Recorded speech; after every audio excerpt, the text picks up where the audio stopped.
biology at Yale, and I'll be talking today about phylogenomic analysis I've been doing in Trypanosoma brucei. Trypanosoma brucei is the karyotic bloodstream parasite that's spread across sub-Saharan Africa, where it causes the disease sleeping sickness in humans. Sleeping sickness is fatal if left untreated in people. It's known for being spread by the tsetse glider, which is more commonly known of the Trypanosomes. It's split into three subspecies. The subspecies of Trypanosoma brucei are based largely upon their clinical diagnosis rather than any sort of morphological or biological differences between them. The first is brucei, which doesn't actually infect humans but causes significant livestock wasting disease across sub-Saharan Africa. The second subspecies is Trypanosoma brucei rhodesiense, which causes an acute, severe form of sleeping sickness that is distributed in discrete foci in eastern Africa. It's been shown to be indistinct from brucei, the one that doesn't infect humans at microsatellite loci. The third subspecies is Trypanosoma brucei gambiense, which causes a slow onset chronic form of the disease and is endemic across central and western Africa. We actually know that there are two forms of gambiense which have different independent mechanisms for evading the human immune system. Trypanosomes kind of have funky genomes. We know a bit about them. We have an annotated genome for brucei and gambiense. And these were shown to be 99.7% homologous, with only a single gene being specific to brucei. So it's quite interesting that one being harmless to humans and one being fatal if untreated to humans is being driven by a very, very small amount of genetic diversity between the two guys. So what I wanted to know is, given that these subspecies are obviously very genetically close to one another and their descriptions are based on clinical diagnosis, are these valid in an evolutionary sense? I also wanted to know which of the human pathogenic forms was ancestral, because the theory of a pathogen becoming more benign as it co-evolves with its host would suggest that TBG, which is the chronic slow onset form of the disease, would be ancestral. But microsatellite studies had shown that rhodesiense was more genetically diverse, so from a population genetic standpoint, you would expect it to be the ancestral form. To analyze the study, we had 43 isolates that were collected from varying host, subspecies, and geographic locations across sub-Saharan Africa. And we sequenced all of those using Illumina iSeq. I aligned those to the existing Trypanosoma brucei genome. We got an average coverage of about 180x from our data. And I called SNPs using the GATK pipeline. We ended up with about 600,000 polymorphic sites across the genome. What I wanted to do with this data was to build a phylogeny, and it wasn't immediately at the time straightforward to go from SNP data to phylogenetic data. So I had to go through had to develop and go through a series of screening steps to generate phylogenetic loci from these guys. So I divided my genome into 500 base pair windows. I excluded 500 base pair windows which had missing data or had no SNPs because they weren't going to be informative. I then conducted a repetition analysis whereby I broke the genome into 30 base pair windows and just counted how many times that 30 base pair window matched exactly somewhere else in the genome. And I excluded windows which had a repetition score of 1, in which they had a 30 base pair fragment which matched exactly somewhere else in the genome.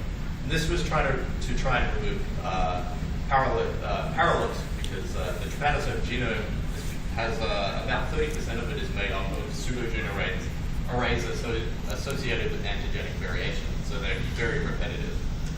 The next step I undertook was to estimate selection just using genus D to try and eliminate windows which were under selection and therefore violating the usual assumptions that most phylogenetic analyses have.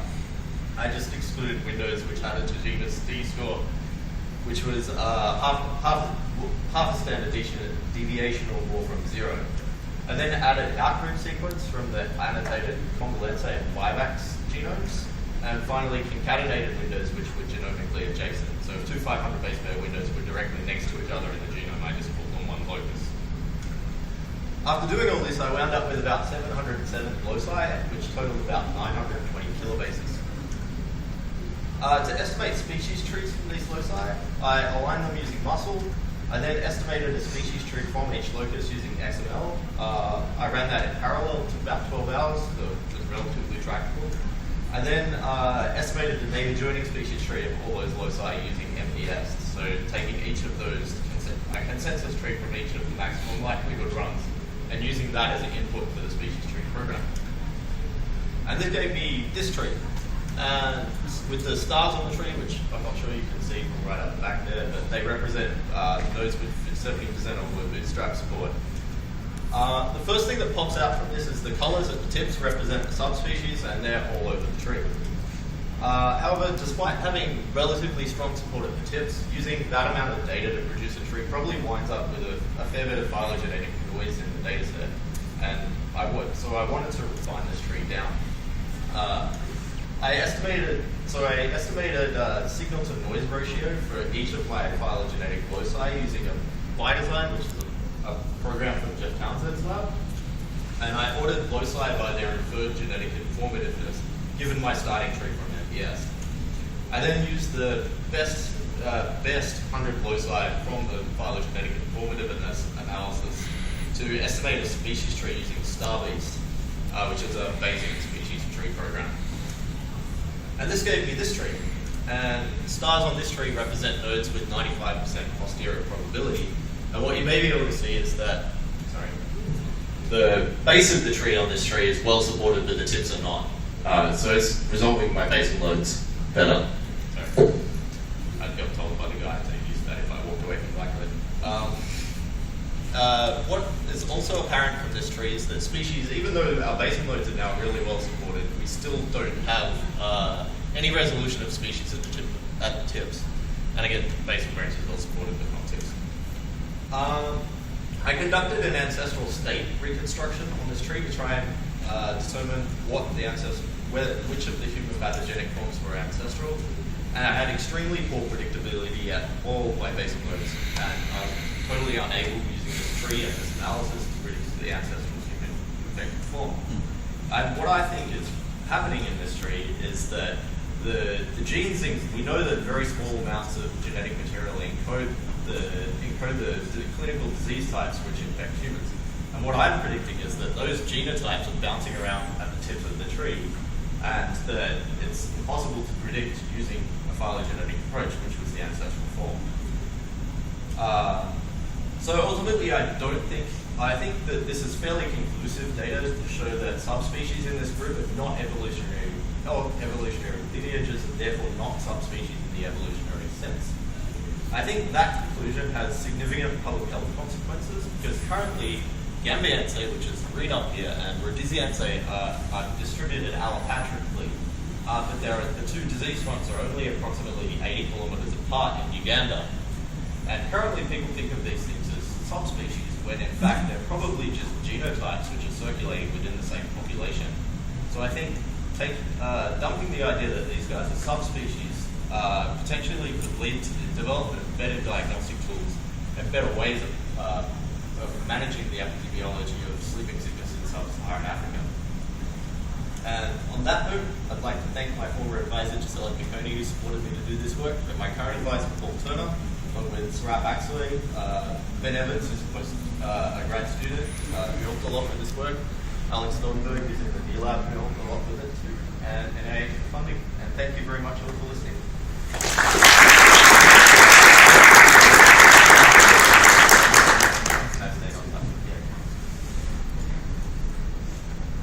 Yes. So did you see any gene trees that did recover the subspecies? I have not gone through them all with a fine-tooth comb. One thing I am interested in is they have 11 chromosomes in their genome, so I'm interested to reconstruct trees of individual chromosomes to see whether anything's going on with the chromosomes that have subtelomeric libraries of VSG genes, which are the ones that encode the protein code and involved in antigenic switching. But yeah, to answer the question directly, I haven't really looked at individual gene trees. Yes? Is anything understood about the reasons why you don't get infection with the brucei? Yes. So humans and some apes have trypanolytic factors in their serum, which give humans and some apes innate immunity to trypanosomes. We do know in Brudisiense there's a single gene which allows them to evade lysis by human serum. And when you transfect brucei with that gene, it's then resistant to human serum. So it looks like only a single gene allows them to infect humans or make them susceptible to trypanolytic factors in human blood. Yes? Have you ever tried to get rid of the loci that might be horizontally acquired? Because I know there's a recent paper about neurobiology and they have some similar situation as you do. Like some trees are conflicting. So they use a statistical method to remove those probably AGT derived loci. Yeah, I definitely think that's the next step, is to try and identify those genes which are being transferred and try and pull apart the ones that are potentially able to give you the correct phylogenetic tree. I think ultimately it's going to always be challenging in groups where you have a lot of horizontal transfer. But yeah, it's definitely, I think, the next way to go. Yes? Have you tried grouping them or doing phylogenies based on gene content rather than sequence? I have not, but that is a cool idea. Yeah? So do you think it would let that geographical distribution if it's